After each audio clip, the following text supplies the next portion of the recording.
desaceleración. El número sigue siendo muy alto y fíjate en salud, 9,8. Gracias, Miguel, por estar acá. A ver, contame tu primera impresión y ahora vamos con Bobby por punto, dónde estuvieron los mayores aumentos. Decime, Miguel. Bueno, efectivamente, sí, hay una desaceleración. Más allá de que no sea para festejar este dígito, la inflación núcleo se sitúa en torno a un 5,8%, según las consultoras.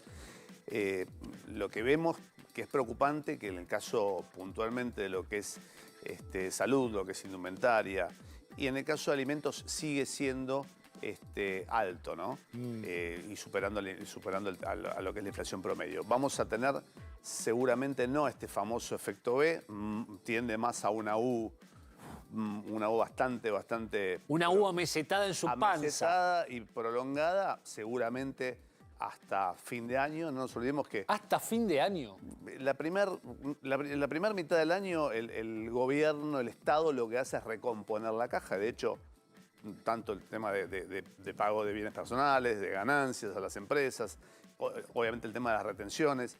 Y en la segunda mitad del año, o el tercer trimestre del año particularmente, ahí es donde vamos a ver realmente los efectos de la recesión, ¿no? de esta caída, de este amesetamiento y de esta inflación. Sobre el último trimestre podemos empezar a ver una muy gradual recuperación, que va a ser prácticamente imperceptible. No nos olvidemos que el último trimestre del año es el más complejo. De mínima, entonces, hay que pasar el otoño, hay que pasar el invierno y también la primavera. Y la primavera. Ya hay que pasar cada vez más tiempo para ver una pequeña luz, por lo menos en materia de inflación. Bobby, rubro por rubro, veo que comunicaciones es lo que está más alto, ¿no? 14 y pico. Sí, en realidad está primero lo que tiene que ver con vivienda, todo lo que es el paquete de tarifas. Ahí está, mirá. 35,6. Por mucho, Dios. El más grande. Tiene que ver entonces todo lo que es el paquete de tarifas y tarifas que al gobierno particularmente le preocupaba no convalidar los aumentos ahora. Recordemos que da ese índice de 35,6 aún con la postergación de aumentos. Y aclaro, ¿no? patearon para agosto también las que iban a aumentar ahora durante el mes de mayo, porque imagínate si no el número, cómo tiende a sopesar para aumentar y tirar para arriba el índice, Bobby. El segundo sí que más aumentó es todo lo relativo a comunicación. Sí. Ahí podemos tener lo que es telefonía celular, también cable, todo el paquete que te viene ahora, que algunas empresas te lo brindan todos juntos. Sí, está cada vez más picante. 14,2. Recordemos que la inflación es del 8, ¿no? Del 8,8 promedio. Los rubros que estamos repasando son los que quedaron por encima de ese límite promedio. Siguiente, vamos a poner lo que tiene que ver con prendas de vestir. Eso es acá, sí. 9,6. Exacto, entonces. Exacto. Y ahí ya acá llegamos a salud, 9,1, con toda la polémica que también hubo de postergar el aumento relativo a las prepagas. Este es el promedio, acá, 8,8 es donde encuentra el equilibrio. ¿Y qué sigue acá? Mira, educación. 8,6. Exacto, ahí ya empezamos con los rubros que quedan por debajo del promedio del mes de abril. Estamos recordando, se conoce en mayo, pero estamos midiendo abril. 8,6 educación, prácticamente empatado con lo que dio el promedio. Después le siguen restaurantes, que es uno de los sectores más golpeados, y todo lo que tiene que ver con hobbies, que es uno de los ítems, queda por debajo, pero no tan por debajo del índice promedio de inflación, y es uno de los ítems que es de lo primero que vos recortás en tu casa. Cuando decís, che, bueno, escuchame, bolsillo cada vez más chiquito, cada vez nos alcanza menos el sueldo para llegar a fin de mes, de lo primero que se recorta es de esos, restaurante y todo lo relativo a hobbies. Y después viene cultura y... recreación y cultura, equipamientos. Que es otro de los rubros sacrificables, por decirlo así. Mirá transporte, 6,3, hay varios aumentos, aumentó la nafta, también los seguros que se van moviendo también. Sí, pero la nafta aumentó en un componente, porque es otro de los rubros que el gobierno postergó el aumento. Entonces, lo que dependía del componente impuesto lo postergó. Las que subieron fueron las petroleras, que subieron entre un 4, 5, 6%, dependiendo de la zona del país.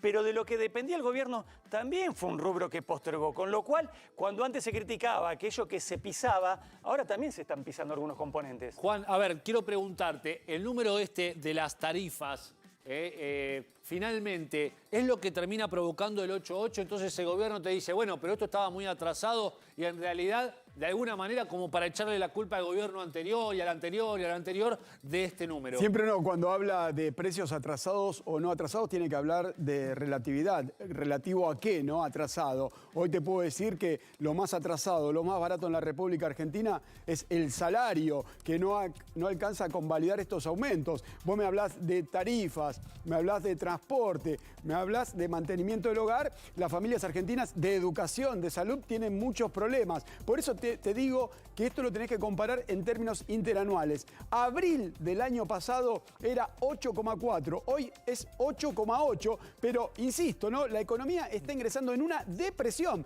El consumo cayó un 20%, la construcción un 22%, la construcción un 42%, la industria un 21%.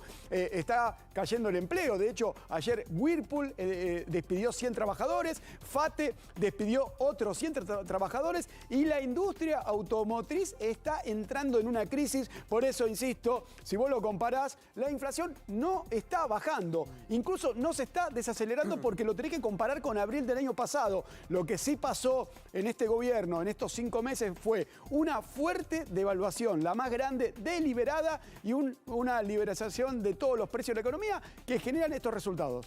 Miguel Calvet está con nosotros para analizar los números del INDEC y te pregunto, Miguel, los comerciantes y también el público que va a comprar a los comercios o a las pymes en general, ¿sienten verdaderamente esta sensación de que la inflación está bajando como pareciera mostrarse o realmente no lo sienten?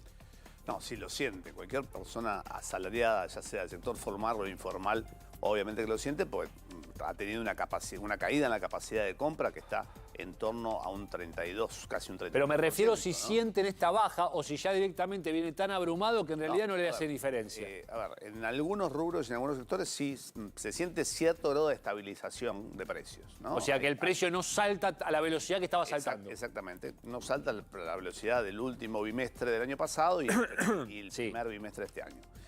Lo que sí vemos que obviamente esta inflación está apalancada, sin lugar a dudas, en una recesión, en una caída del consumo muy fuerte y en una reestructuración del formato de compra de la gente, ¿no? Claro. Sin lugar a dudas, si desagregamos lo que es tarifas reguladas, que es lo que más aumentó, el gobierno habla de una inflación núcleo en torno al 5.2, 5.4, que era un poco lo que se hablaba, y bueno, desagregando eso sí, porque la inflación núcleo no tiene el componente de aquellos aumentos o aquellos aumentos estacionales o aumentos puntuales. Te pregunto, Miguel, entonces, ¿significa esto que si la gente tuviese poder de compra, la inflación sería más alta en este momento? A ver, el tema es que hoy hay un exceso de oferta porque la gente no está comprando, porque no tiene poder de compra. Por eso es importante esperar la segunda mitad del año y sobre todo el último trimestre del año para ver si hay una pequeña reestructuración de lo que es salarios y lo que son jubilaciones. Ahí vamos a ver la presión que ejerce el consumidor, pero más allá de eso hay un exceso de oferta a pesar de que el aparato productivo argentino está prácticamente en un 30% de capacidad ociosa, ¿no? Excelente. A ver, vamos ahora a información que está sucediendo en este momento porque hay una reunión de empresarios pymes relacionados con la discusión que se está dando de la ley base en medio de la salida del número de inflación 8.8 para el mes de abril. Ahí estamos en vivo, entonces son más de 30 organizaciones pymes que están en estos momentos junto al ministro de Infraestructura y Servicios Públicos de la provincia de Buenos Aires, Gabriel Catopodis. ¿Qué tal, Gabriel? ¿Cómo estás? Buenas tardes, Pablo Ponzone te habla. ¿Qué tal, Fabio? ¿Cómo estás? Buenas tardes. Bien, primero quiero preguntarte cómo tomaste el 8.8% que acaba de salir en el INDEC respecto a... Porque vamos a enfocarnos, Bobby, en la canasta básica, sí.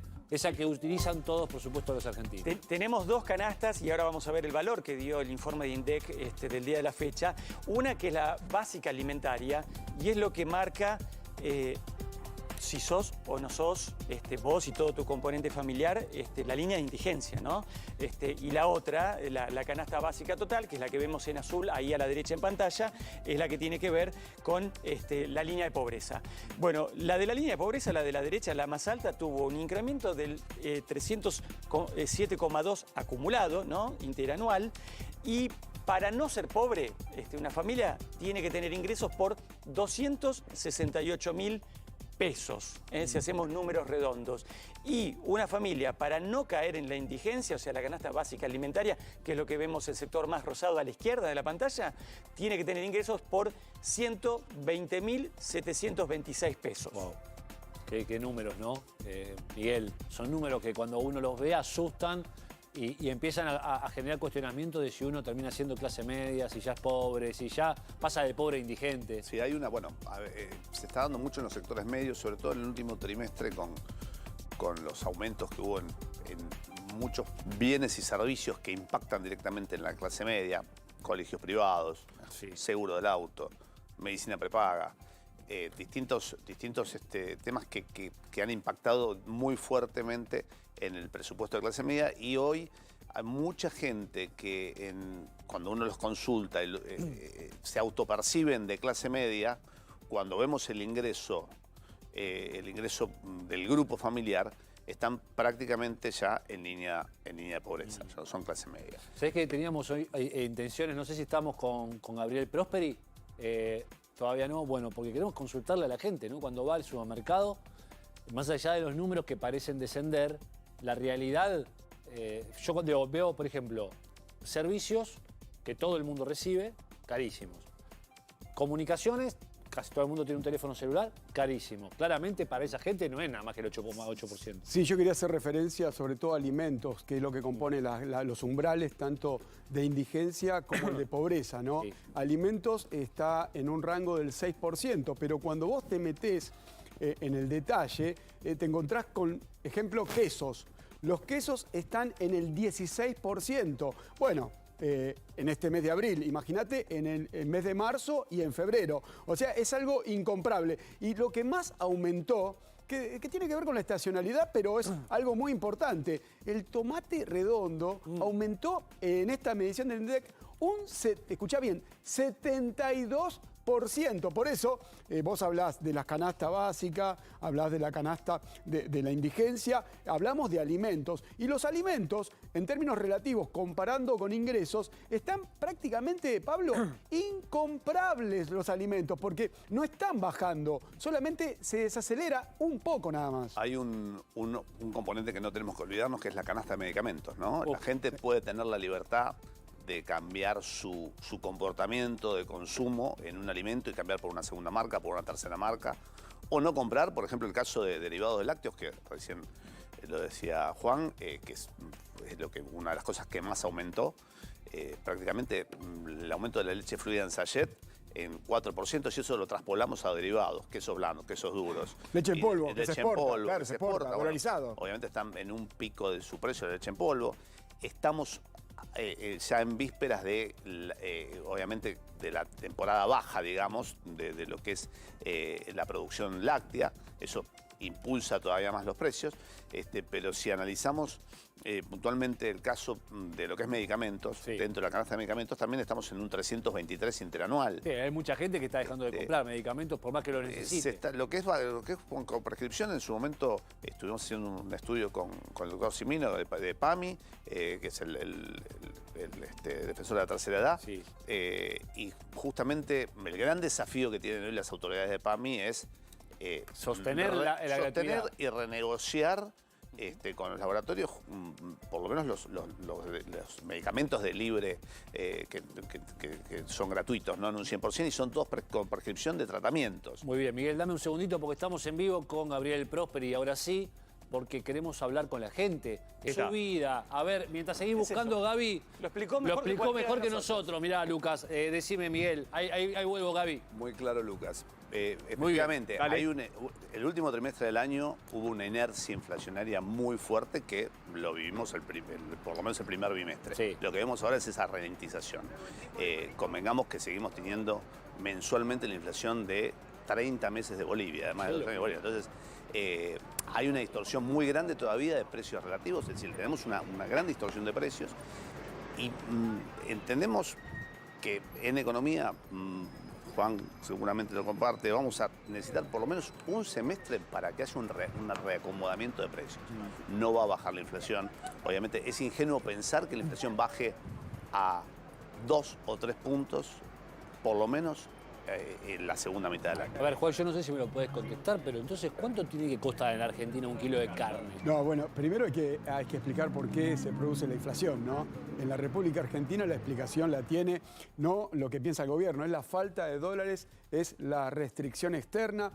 Vos fíjate que el 25.5 y esta inflación tiene que ver con la devaluación más grande de la República Argentina deliberada del 120% de diciembre. La que traíamos en agosto fue por la devaluación de la presión del Fondo Monetario. Ahora vos me decís, lo escucho a Miguel, que esto puede mejorar.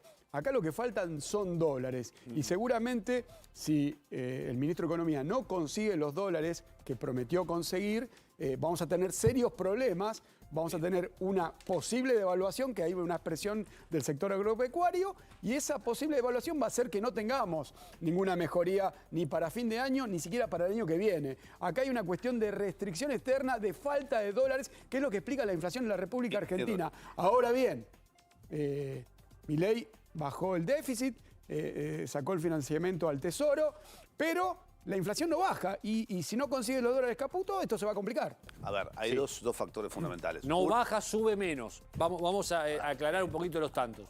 Más allá de los factores que explicaba Juan Enrique, acá hay una situación donde el empresariado, en su formación de costos, tomó un dólar entre 1.500 y 2.000 pesos. Sí, porque se les ocurrió o porque presuponían. Presuponían, tienen esa habilidad de hacer futurología, son más astrólogos y futurólogos que empresarios, y realmente tiene que haber un reacomodamiento de precios. Tienen que bajar los precios a un dólar sin lugar a de 1.000 dudas. pesos. Pero ¿qué pasa? Con esta inflación, también el gobierno, que se le ha caído la recaudación, pues la gente compra menos, esta inflación también sirve para mantener y equilibrar esa recaudación. Pero no nos olvidemos de algo. Más allá de los grandes deformadores de precios, que son gran parte del empresariado, tenemos un formador / deformador de precios que también es el propio Estado. Los estados municipales, provinciales y nacionales con los impuestos, ¿no? Por supuesto. Volvemos al móvil con Gabriel Prosperi porque estamos hablando con la gente. Fíjate qué clara la tienen muchas personas que en una parada de colectivo nos dijeron bien clarito el concepto, Bobby. Nosotros estábamos dando vuelta, ¿cómo decirlo? Ahí lo dijeron. El que no la ve la siente. El que no la ve la siente, dale. Gaby, seguimos allí entonces en Constitución o Retiro, no sé dónde está. Entonces el índice de la indigencia va a galopar rápidamente. Miguel, te agradezco nuevamente el estar participando con nosotros. No sé si querés cerrar lo que quieras decir respecto a este número de inflación y cómo vienen los meses que siguen. Bueno, a ver, va a seguir desacelerándose. Entendemos que va a estabilizarse en torno al 5-6%, que de hecho la proyección... ¿Eso es un triunfo para el gobierno? Depende cómo lo lean. Creo que lo puede leer como un triunfo del gobierno, pero justamente si analizamos la capacidad de compra de la gente y los cambios de hábitos a los cuales la gente forzosamente tiene que incurrir, no es un triunfo. Sin lugar a dudas, hasta que no haya una recomposición salarial y de jubilaciones, obviamente no va a reactivarse lo que es el aparato económico. Muchas gracias, Miguel. Enseguida volvemos, Gabriel Prosperi.